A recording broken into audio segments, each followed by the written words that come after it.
இந்த podcast, audio books இந்த துறையில் வந்து குரல் வேணால் கேட்கலாம். ஆனால் இவங்க யாருன்னு தெரிய வாய்ப்பு ரொம்ப கம்மி. ஏன்னா என் குரலை மட்டும் கேட்டிருக்கலாம் சில பேர், ஆனால் நான் யாருன்னு தெரிய வாய்ப்பு இல்லை. இந்த அளவுக்கு பிரபலமாக இருக்கிறவங்களுக்கு மத்தியில் ஒரே ஒரு காமனர் நான் தான் நினைக்கிறேன் இந்த அவார்ட் ஃபங்க்ஷனில். ஆனால் அதை நான் ஒரு பெருமையாக எடுத்துக்கிறேன். எங்களுக்காக உங்கள் குரலை கேட்கும் போதே பயங்கரமாக இருக்குது. ஸோ எங்களுக்காக ஏதாவது ஒரே ஒரு நிமிடம் பாட்காஸ்ட்ல ஏதாவது ஒரு பகுதி. இந்த கிராமத்தில் இந்த மரங்களை வளர்க்குறதுல நிறைய பஞ்சாயத்து வந்துருச்சு. பக்கத்து வீட்டில் இருக்கிற மரம் நல்லா இருக்கு, ஏன் மரம் நல்லா இல்லை, ஏன் மரம் தான் ஒஸ்தி, ஓ மரம் மட்டும், இப்படி பல பஞ்சாயத்து நடந்ததுல ஊர்ல எப்ப பாரு சண்டை சச்சரவு. அப்போ அந்த ஊர் பஞ்சாயத்துக்காரரு, இந்த பாருமா, ஊர் ஓரத்தில் இருக்கிற அந்த புளிய மரம் உன்னோடது, நீ தான் இனிமே அதை பாதுகாக்கணும் அப்படின்னு சொன்னாரு. இந்த சிட்டுக்குருவிலாம் ஒவ்வொன்றா விதை சேர்த்து சேர்த்து சேர்த்து பறந்து பறந்து வருமே, அது மாதிரி அந்த ஊரில் இருக்கிற எல்லாரும் ஒவ்வொருத்தரா அந்த புளிய மரத்தடியில் கதை கேட்க வந்தாங்க மாயம்மாக்கிட்ட. எல்லார் மனசுலையும் கதைகள் விதைகளாக விழுந்துச்சு. பல வேற்றுமைகள் இருந்தாலும் மனிதர்களுக்குள்ள நேசத்தையும் பாசத்தையும் வளர்க்குற சக்தி ஒரு கதை சொல்லிக்கும் அவங்க சொல்கிற கதைகளுக்கும் இருக்கு அப்படிங்கிற நம்பிக்கையோட இந்த வாய்ப்பை எனக்கு அளித்த பிளாக் ஷீப் குழுவினருக்கும், இந்த கதையை என் கூட சேர்ந்து எழுதி கொடுத்த என் தோழி தரண்யாவுக்கும் என் மனமார்ந்த நன்றிகளை தெரிவிச்சுட்டு நான் விடைபெறேன். Get up to 10% instant cashback offer on Vivo V30e. Pre-book now.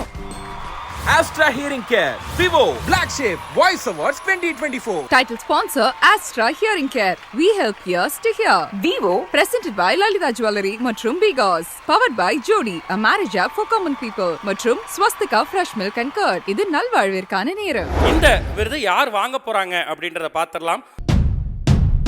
ஒரு ஊர்ல ஒரு ராஜா.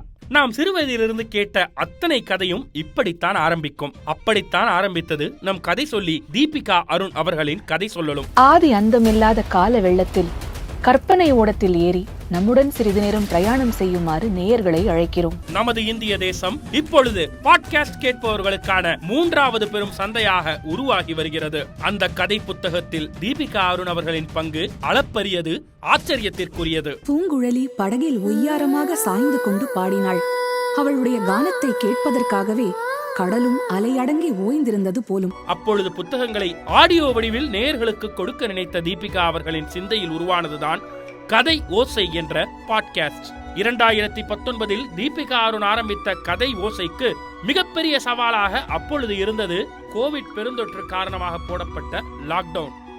ஆனால் சோதனைகளையே சாதனைகளாக மாற்றும் நம் கதை சொல்லி தீபிகா அருண் அதை ஒரு வாய்ப்பாக உருவாக்கி கொண்டார், மாற்றியுள்ளார். 50க்கும் அதிகமான டப்பிங் கலைஞர்களை வைத்து பாட்காஸ்டில் ஒளி வடிவில் நாடகங்களை உருவாக்கியதிலும் தீபிகா அருண் அவர்கள் ஒரு மைல்கல்லை பதித்திருக்கிறார். அனந்தராமன் அப்போதே சொல்லிவிட்டார்களாம்.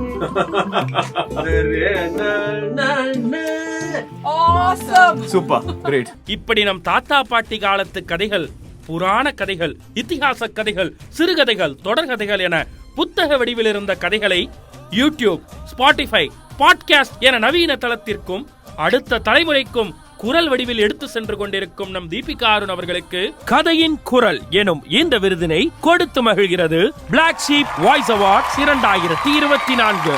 சோ கதையின் குரல் பாட்காஸ்ட் மூலமாக பல கதைகளை நம் காதுகளுக்கு கொண்டு வந்து சேர்த்த தீபிகா அருண் அவர்களுக்கு உங்கள் பலமான கைத்தட்டல்களோடு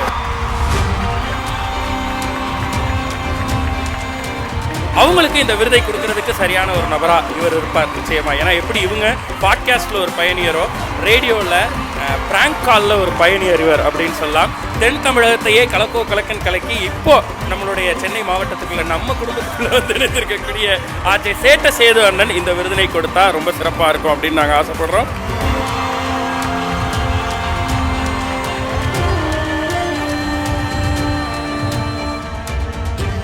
பாட்காஸ்டின் குரல், அதாவது கதையின் குரல் தீபிகா அருண் அவர்களுக்கு. இந்த தருணத்தில் நான் என்ன சொல்லணும்னா, பல்வேறு துறைகளில் ஜாம்பவான்களாக இருக்கிற பலருக்கு மத்தியில் எனக்கும் ஒரு அங்கீகாரம் கிடைச்சிருக்கிறது வந்து ரொம்ப சந்தோஷமாக இருக்குது. ஏன்னா இந்த பாட்காஸ்ட், ஆடியோ புக்ஸ் இந்த துறையில் வந்து குரல் வேணால் கேட்கலாம், ஆனால் இவங்க யாருன்னு தெரிய வாய்ப்பு ரொம்ப கம்மி. ஏன்னா என் குரலை மட்டும் கேட்டிருக்கலாம் சில பேர், ஆனால் நான் யாருன்னு தெரிய வாய்ப்பு இல்லை. இந்த அளவுக்கு பிரபலமாக இருக்கிறவங்களுக்கு மத்தியில் ஒரே ஒரு காமனர் நான் தான் நினைக்கிறேன் இந்த அவார்ட் ஃபங்க்ஷனில். ஆனால் அதை நான் ஒரு பெருமையாக எடுத்துக்கிறேன். செய்வன திருந்தச்சை அப்படிங்கிறத ஃபாலோ பண்ணி தொடர்ந்து ஒரு பணியை பண்ணுறவங்களுக்கான ரெக்கக்னிஷன் கிடைக்கும் அப்படிங்கிற நம்பிக்கை நான் அவார்டு வாங்குறது மூலமாக பல பேருக்கு கிடைக்கும்னு நான் நம்புகிறேன். அதுக்காக உங்களுக்கு என்னோட மனமார்ந்த நன்றிகள். இன்னும் பெரிய உயரங்களுக்கு தீபிகா போக தான் போகிறாங்க. இன்னும் நிறைய விருதுகளை வாங்க தான் போகிறாங்க. அதுக்கான ஒரு பிள்ளையார் சொல்லி தான் black ஷீப்னுடைய voice award.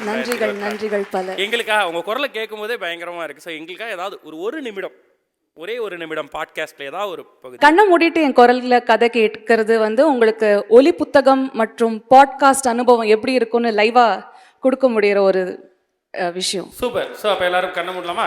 S. Okay. இங்க இருக்கிற எல்லாருக்கும் ஒரு வேண்டுகோள், இதுதான் சாக்குன்னு கண்ணை மூடிட்டு தூங்கிடாதீங்க. இருக்காதீங்க. அது ஒரு பெரிய கிராமம். அந்த கிராமத்துல காலங்காலமா ஒரு வழக்கம் இருந்துச்சு. ஒவ்வொரு குடும்பத்திலையும் எவ்வளோ பேர் இருக்காங்களோ அவ்வளோ மரங்களை அவங்க பாதுகாத்து வளர்க்கணும். அப்படி இருக்கும்போது காலங்காலமாக அந்த பழக்கம் கொஞ்சம் கொஞ்சமாக மாற ஆரம்பிச்சுது, குறைய ஆரம்பிச்சுது. சில பேர் மரங்களை பாதுகாக்க நிறுத்திட்டாங்க, சில பேர் ஏனோ தானோன்னு பண்ணாங்க. ஆனால் மரங்கள்லாம் அப்போது அந்த கிராமத்துக்கு ஒரு வயசானவங்க வந்தாங்க. அவங்க பேர் மாயம்மா. அப்போ அந்த ஊர் பஞ்சாயத்துக்காரரு, இதோ பாருமா, ஊர் ஓரத்தில் இருக்கிற அந்த புளிய மரம் உன்னோடது, நீ தான் இனிமேல் அதை பாதுகாக்கணும் அப்படின்னு சொன்னார். அந்த அம்மாவும் அந்த ஊர் கோடியில் இருக்கிற அந்த புளிய மரத்தை போய் பார்க்குறாங்க. அந்த புளிய மரம் பார்க்கவே கொஞ்சம் வினோதமாக இருக்குது. அதோட கிளைகள்லாம் வளைஞ்சு நெளிஞ்சு. இந்த அம்மாவும் பார்க்குறதுக்கு ரொம்ப வயசானவங்களா, தோலெல்லாம் சுருங்கி ஒரு மாதிரி இருக்காங்க. இந்த கிராமத்தில் இந்த மரங்களை வளர்க்குறதுல நிறைய பஞ்சாயத்து வந்துருச்சு. பக்கத்து வீட்டில் இருக்கிற மரம் நல்லா இருக்கு, ஏன் மரம் நல்லா இல்லை, ஏன் மரம் தான் ஒஸ்தி, ஓ மரம் மட்டும், இப்படி பல பஞ்சாயத்து நடந்ததில் ஊரில் எப்போ பாரு சண்டை சச்சரவு. ஆனால் அந்த ஊரோர புளிய மரத்து பக்கத்தில் நின்னா இந்த சண்டை சத்தம் சச்சரவு சத்தம் எதுவும் கேட்காததுனால அந்த அமைதி மாயம்மாவுக்கு ரொம்ப பிடிச்சிருந்துச்சு. மாயம்மா அந்த புளிய மரத்தை இப்படி பார்க்குறாங்க. மேலே பார்த்தா காயாக காய்ச்சி தொங்கி இருக்கு, பழமாக இப்படி பழுத்து குலுங்குது. அவங்களுக்கு ஒரு யோசனை வந்துச்சு. அந்த பழத்தை பறித்து அதை சுத்தப்படுத்தி அதை சந்தையில் விற்க ஆரம்பித்தாங்க. அதில் இருக்கிற கொட்டைகளை தனியாக எடுத்து வச்சாங்க. இந்த ஊர்க்கார மக்களுக்கெல்லாம் அவங்கள பார்த்தா ஆச்சரியமாக இருக்குது. அந்த புளிய மரம் மாதிரியே இவங்களும் வினோதமாக இருக்காங்க. ஆனால் அந்த ஊர்க்காரங்க எதுக்குமே சேர்ந்து செயல்படாதவங்க, அவங்கள பார்த்து பொறாமப்படுறதுல மட்டும் சேர்ந்து வந்தாங்க. அந்த அம்மா அந்த புளியங்கொட்டைகளை கலெக்ட் பண்ணி அங்கே சுத்தப்படுத்தி விளையாட ஆரம்பித்தாங்க. நீங்கள்லாம் சின்ன வயசில் புளியங்கொட்டை வச்சு விளையாடிருக்கீங்களா? அவங்க விளையாடினாங்க. அந்த ஊர்லேருந்து ஒரு குழந்தை வந்துச்சு. ஐயா, எனக்கும் இந்த விளையாட்டு சொல்லி தரீங்களா அப்படின்னு கேட்டுச்சு. அவங்களுக்கு ரொம்ப சந்தோஷமாயி ஒத்தையா ரெட்டையா பம்பையா பரட்டையா அந்த விளையாட்டு சொல்லி கொடுக்குறாங்க. ஆடு புலி ஆட்டம் சொல்லி கொடுக்குறாங்க. தாயக்கட்டை விளையாட சொல்லி கொடுக்குறாங்க. தாயக்கட்டையில் சொல்லி போட்டால் தாயம் வருங்கிறதுனால மாயம்மாவை தாயம்மான்னு பாசமாக அந்த குழந்தைங்க கூப்பிட ஆரம்பித்தாங்க. இந்த தாயம்மா விளையாட்டுகளோட சேர்ந்து கதைகளையும் சொல்ல ஆரம்பித்தாங்க. இந்த ஒவ்வொரு கதையும் அந்த குழந்தைங்க மனசில் ஒரு விதையாக விழுந்துச்சு. அவங்க சொல்கிற கதையெல்லாம் கதையாக வீட்டுக்கு போய் அவங்க அப்பா அம்மா கிட்ட சொல்ல ஆரம்பித்தாங்க அந்த ஊர் குழந்தைங்க. இந்த சிட்டுக்குருவிலாம் ஒவ்வொன்றா விதை சேர்த்து சேர்த்து சேர்த்து பறந்து பறந்து வருமே, அது மாதிரி அந்த ஊரில் இருக்கிற எல்லாரும் ஒவ்வொருத்தராக அந்த புளிய மரத்தடியில் கதை கேட்க வந்தாங்க மாயம்மா கிட்ட. எல்லாரும் மனசுலையும் கதைகள் விதைகளாக விழுந்துச்சு. அவங்களுக்குள்ள இருக்கிற வேற்றுமையை மறந்து கதைகள் அவங்கள ஒற்றுமையாக்கிச்சு. ஒரு நாள் மாயம்மா அந்த புளிய மரத்துக்கு நிழலுக்கு நன்றி சொல்லி, அந்த பழத்துக்கு நன்றி சொல்லி, அந்த கொடுத்த கொட்டைகளுக்கு நன்றி சொல்லி, கதை சொல்ல இடம் கொடுத்ததுக்கு நன்றி சொல்லி அந்த மரத்தில் ஒரு சின்ன அகல் விளக்கை ஏற்றுறாங்க. அப்போ அந்த ஊரில் குழந்தைங்க சிரிக்கிற சத்தமும் மற்ற எல்லாரும் கதை பேசி சிரிக்கிற சத்தமும் காற்றுல பறந்து அந்த புளிய மரத்தடியில் இருக்கிற மாயம்மாவுக்கு கேட்டுச்சு. பல வேற்றுமைகள் இருந்தாலும் மனிதர்களுக்குள்ள நேசத்தையும் பாசத்தையும் வளர்க்குற சக்தி ஒரு கதை சொல்லிக்கும் அவங்க சொல்கிற கதைகளுக்கும் இருக்கு அப்படிங்கிற நம்பிக்கையோட இந்த வாய்ப்பை எனக்கு அளித்த பிளாக் ஷீப் குழுவினருக்கும் இந்த கதையை என் கூட சேர்ந்து எழுதி கொடுத்த என் தோழி தரண்யாவுக்கும் என் மனமார்ந்த நன்றிகளை தெரிவிச்சுட்டு நான் விடை பெறேன். பா தேங்க்யூ. பா பா என்ன ஃப்ளூயன்சி, என்ன ஃப்ளூயன்சி.